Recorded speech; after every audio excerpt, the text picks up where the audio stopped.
ډیرو درنو عزتمندو مشرانو، تاسو ټولو ته معلومه ده چې د نن نه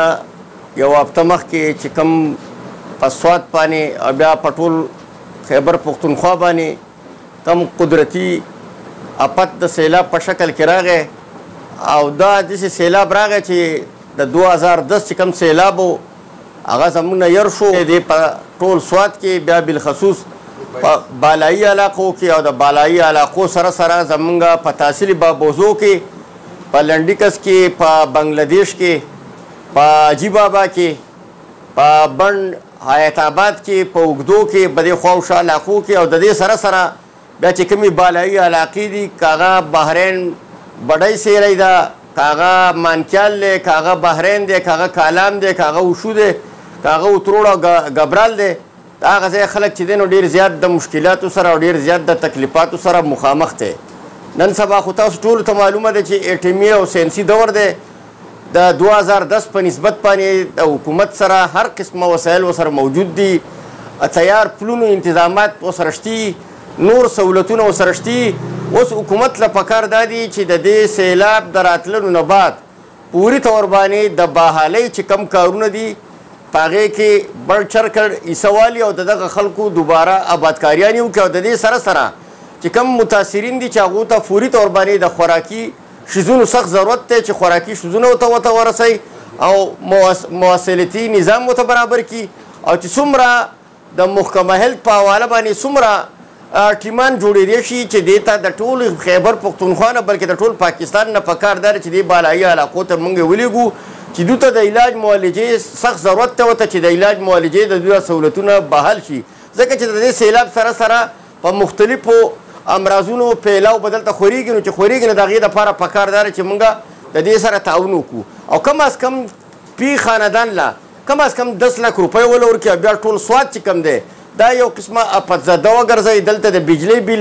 دلته د سویګیز بیل، دلته د اوبو بیل دا مکمل طور باندې معاف کړی شي او بیا بل طرف ته تاسو وګورئ چې څومره د افسوس خبره ده چې یو طرف ته دلته په موږ باندې سیلاب راغلی، قدرتي افت راغلی، بل طرف ته زموږ نه بیا دلته حکومتونه چې کوم دي د پیول سرچارج په نوم باندې زموږ نه دلته غونډه ټیکس اخیستی کېږي. نو دا غونډه ټیکس چې دی دا موږ په یو صورت باندې نه منو.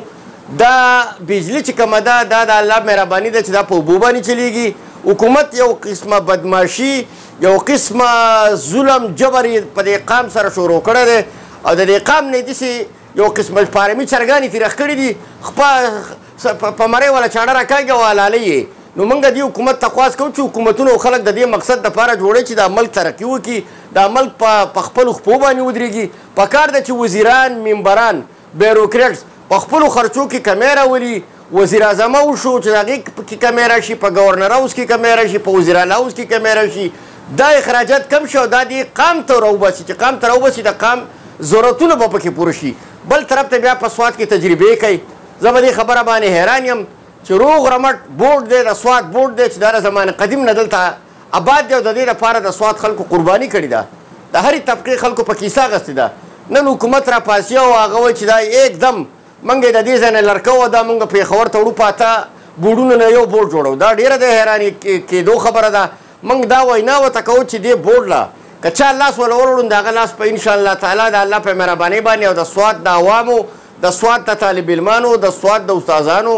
مشترکه طور باندې د کاروباري طبقو والا، د سیاسي پارټیانو والا متفقه طور باندې دا فیصله ده چې د سوات بورډ موږ نه په یو صورت باندې پرېښودلو ته تیار یو او نه موږ د دې چا له اجازت ورکوو. دا کار چې دی دا زموږ د MPS کار و، زموږ د MNS کار و، زموږ د وزیر اعلی کار و، خو چونکې هغه ناکامه دي په دې خبرو باندې نه پوهېږي. موږ ورته دا وینا ورته کوو چې دا داسې په سوات کې موږ داسې یو قوت طاقت نه منو، دا د چا پلار د دې سوات نه دا بورډ نه ډکولی شي، نه به یې وډکوي، نه موږ د سوات د عوامو په حقوقو باندې هېڅ قسمه سودابازي کوو. د دې دپاره باقاعده طور باندې پاڅون به کوو، ټول قام به د قامي مسلو دپاره